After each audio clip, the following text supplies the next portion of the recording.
Want to add a voiceover to your video in CapCut on your iPhone or Android?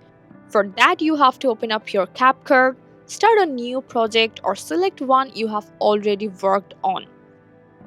Now go to Add Audio. You will find this option on the editing page. If you don't see it, just go back to the home editing page and it will be there. Now swipe right and choose Record and hold the blue button to start recording. Simply press and hold while you speak.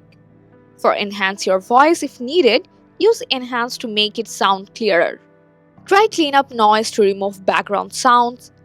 When you are done, tap the arrow. You can also apply audio effects for a unique touch. If you are not happy with your voiceover, you can delete it and re-record your voice the same way.